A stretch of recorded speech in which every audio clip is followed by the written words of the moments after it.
खुश आमदीद दोस्तों, आज आपके सामने कदीम तहजीबों की एक कहानी है, ईरान और मिस्र की। ईरान और मिस्र दो मुल्क जो हजारों साल पुरानी तारीख रखते हैं और उनका ताल्लुक वक्त के मुख्तलिफ दौर में बदलता रहा है।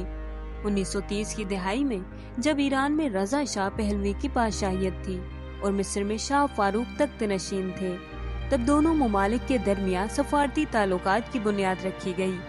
ये ताल्लुकात महज सियासत तक महदूद नहीं थे, बल्कि उनमें सकाफत, वर्षा और दोनों शाही खानदानों की मुश्तरका सोच भी शामिल थी। फिर 1979 में ईरान की सरजमीन पर एक अहम लम्हा आया। इस्लामी इनकलाब ने ईरान में बादशाहियत का खात्मा किया और इस्लामी जमहूरिया ईरान का कयाम अमल में आया। आयतुल्लाह खुमैनी की क़यादत में यह इनकलाब ईरान के लिए एक नया बाब था।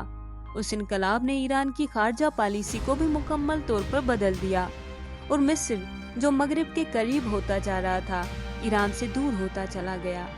अनवर अल सादात, जो उस वक्त मिस्र के सदर थे, ने इसराइल के साथ अमन मुआहदा करके ईरान के इनकलाब की पॉलिसी से अलहदगी अख्तियार की। 1979 का कैंप डेविड मुआहदा, जिसने अरब दुनिया में हलचल मचा दी। ईरान ने उस मुआहदे को अरबों के मुफादात के खिलाफ करार दिया और उसे इस्लामी इत्तेहाद के लिए खतरा गर्दाना कहा।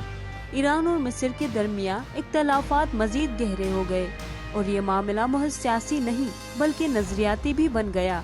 एक तरफ ईरान था जो इस्लामी इनकलाब के जज्बे से सरशार था और दूसरी जानिब मिस्र था जो अमन के रास्ते को अपनाने की कोशिश कर रहा था। 1981 में मिस्री सदर अनवर अल सादात को कत्ल कर दिया गया। उस वाक़े ने पूरी दुनिया को हिला कर रख दिया। ईरान ने उनकी याद में डाक टिकट जारी किए, जिसे मिस्र ने अपनी तौहीन समझा। ईरान की तरफ से यह इक़दाम मिस्र के लिए पैगाम था कि वो अल सादात की पॉलिसियों से इख्तलाफ रखता है। उसी वक्त से दोनों ममालिक के ताल्लुकात में एक संगीन सर्द मोहरी कायम हो गई और ये ताल्लुकात बंद होते चले गए। वक्त गुजरता गया और मशरिक़ व वस्ता में नई तनाज़ात ने जन्म लिया। शाम और यमन में जारी जंगों ने ईरान और मिस्र को मजीद मुख्तलिफ राहों पर डाल दिया।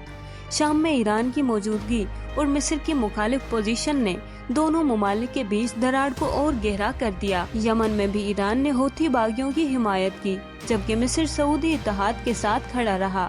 यूं ईरान और मिस्र के ताल्लुकात की कहानी मजीद पेचीदा होती चली गई। आज की दुनिया में ईरान और मिस्र के दरमियान ताल्लुकात में बराए नाम सफारती राब्ते मौजूद है।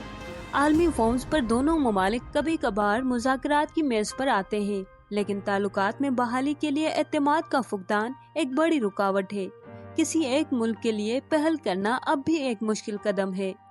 ईरान और मिस्र के ताल्लुकात की इस कहानी में दो कदीम तहजीबें, दो मुख्तलिफ नजरियात और बेशुमार वाक़यात हैं। क्या ये दोनों ममालिक एक बार फिर दोस्ती के रास्ते पर आ सकते हैं?